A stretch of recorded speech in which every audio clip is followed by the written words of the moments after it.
Next we are going to see the subtitle, immediate cause. Under the subtitle, we are going to know about that.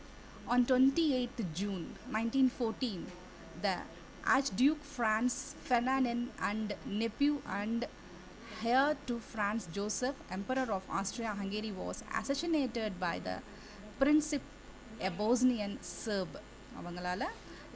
அவரால் வந்து the Bosnian Serb அவரால் இந்த Francis Ferdinand அப்புறம் அவருடைய nephew and heir to Franz Joseph emperor of Austria Hungary வந்து படுகொலை செய்யப்பட்டார்கள்.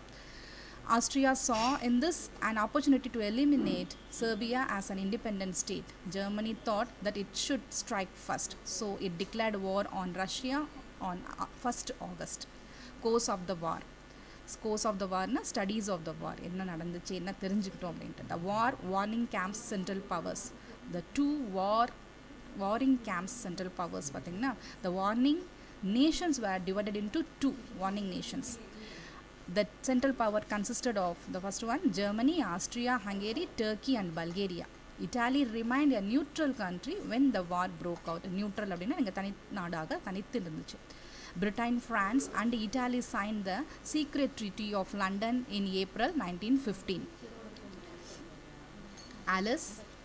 Allies here, the Allies countries come under the category of 9 states that the states are called the central powers. The central powers were Russia, France, Britain, Italy, the United States, Belgium, Serbia, Romania and Greece. Take the notes children. This Allies countries வந்து பார்த்தீங்க அப்படின்னா central powers, அது வந்து ஒரு கிட்டத்தட்ட 9 states இருக்குது. அது என்ன அப்படின்ட்டு நோட் எடுத்து வச்சுக்கோங்க.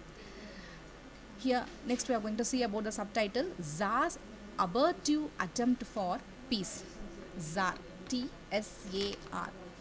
Tsar அப்படின்னு சொன்ன Tsar Nicholas II of Russia suggested the power that they meet together to bring an era of universal peace.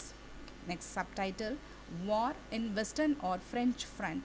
On the side of the Allies, the burden of the fighting fell on the French army. So முழு பாரமும் French army மேலே விழுந்துருச்சு. The Battle of Tannenberg and Marne. Next topic we are going to see regarding this battles, அதாவது போர் நடந்த டென்னன்பர்கும் மார்னி அப்படிங்கிற அந்த இடத்த பற்றி நம்ம பார்க்க போகிறோம். Meanwhile, Russia forces invaded East Prussia.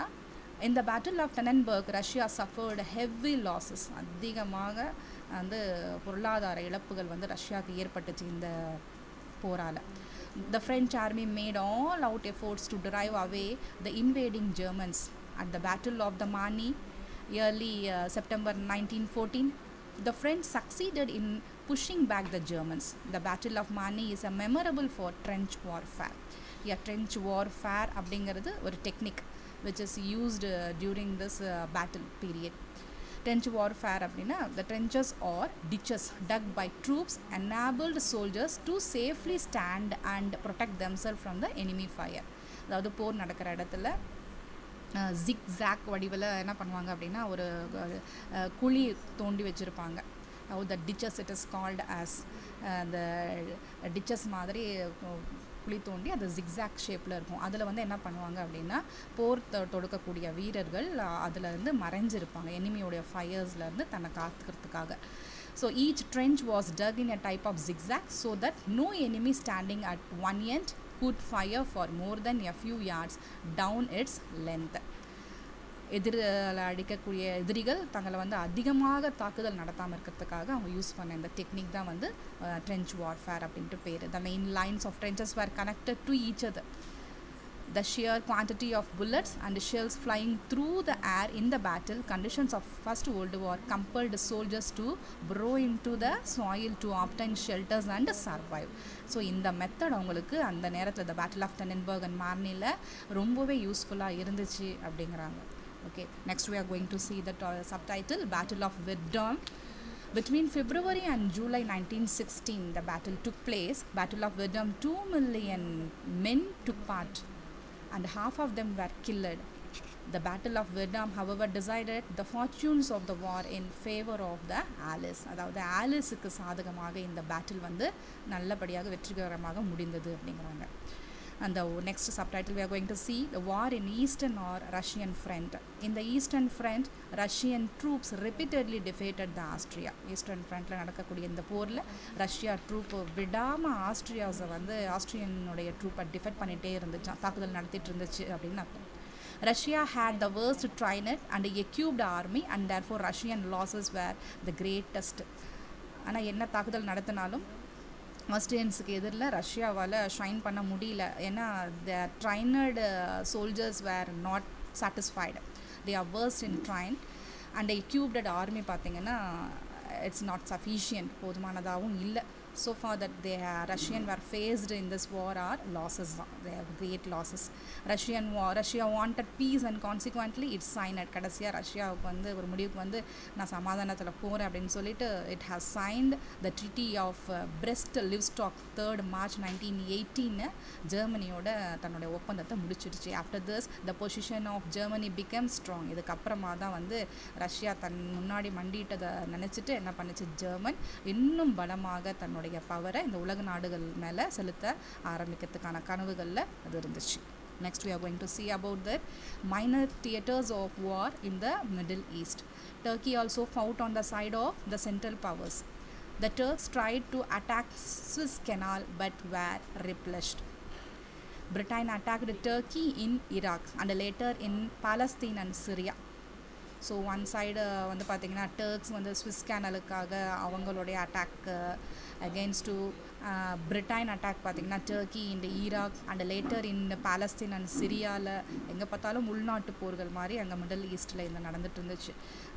Britain attack the Turkey directly and tried to capture Constantinople but the Turks put up a brave fight. ஆனால் பிரிட்டனுக்கு டர்க்கி தன்னுடைய உரிமைகளை விட்டு கொடுக்கல. கான்ஸ்டன்டினோபாலினுடைய உரிமையை என்ன பண்ணுச்சு அப்படின்னா டர்க்கி பிரிட்டன் கிட்ட வந்து எப்படியாவது காக்கணும் அப்படிங்கிறதுக்காக ப்ரொடெக்ட் பண்ணுறதுக்காக தொடர்ந்து வந்து அதை அட்டாக் பண்ணிகிட்டே இருந்துச்சு. So this are the brave fight against to the Britain by the side of Turkey. Next subtitle we are going to see in the Far East. The China also joined the Alice countries. இப்போ நெக்ஸ்ட்டாக சேர்ந்த நாடு எது அப்படின்னா China. There was no war in the Far East. அதாவது world மேப்பில் பார்த்திங்கன்னா east சைடில் இருக்கக்கூடிய அந்த இடங்களுக்கு தான் ஃபார் ஈஸ்ட் அப்படின்னு சொல்லிட்டு சொல்லுவாங்க. Japan made use of the occasion to threaten China into ceding valuable concessions and privileges. And next we are going to see in the Balkans what happened. Balkanல என்ன நடந்துச்சு அப்படின்னு சொல்லி பார்க்க போகிறோம். The Austro-German army in coordination with Bulgaria crushed Serbia. So பல்கேரியாவுக்கும் செர்பியாவுக்கும் இடையே ஒரு சண்டை. Romania also passed under Austro-German occupation. And next we are going to see about fate of colonies of Germany in Africa. fate அவங்களுடைய தலைவிதி எப்படி இருந்துச்சு. Germany இன் ஆஃப்ரிக்காவில் வந்து ஜெர்மனி ஆதிக்கம் செலுத்திட்டு இருந்துச்சு. அதாவது இம்பீரியலிசம் நாடாக தன்னுடைய அடிமை நாடாக ஆஃப்ரிக்காவை ஆக்கும் போது என்ன நிலை இருந்துச்சு அப்படின்னு பார்க்க போகிறோம். The German colonies in western and eastern Africa were also attacked by the allies countries. And next subtitle Italy falls to Austrian onslaught. Italians were fighting with the Austrians and continued to sustain their resistance. Next subtitle, Central Powers Victories. The Central Powers successfully occupied Belgium and a part of France in the northeast, Poland, Serbia and Romania. In Germany and Austria, women and children suffered from hunger and privation. ஜெர்மனியில் பார்த்தீங்கன்னா Germany and ஆஸ்திரேலியாவில் பெண்களும் குழந்தைகளும் ரொம்ப அதிகமான பசி பஞ்சம் அந்த பட்டினி அப்படிங்கிற அந்த கொடுமைக்கு ஆளாக்கப்பட்டார்கள். Bombs were thrown on London. The German introduced poison gas. இந்த பீரியடில் தான் வந்து பாம்ஸோடைய பிரயோகம், அதாவது அந்த யூசஸ் அதிகமாக இருந்துச்சு. அதே நேரத்தில் ஜெர்மன்ஸ் இந்த டைமில் தான் வந்து இந்த பாய்சன் கேஸை வந்து இன்ட்ரடியூஸ் பண்ணி அவங்க போரில் பயன்படுத்த ஆரம்பித்தாங்க. And next we are going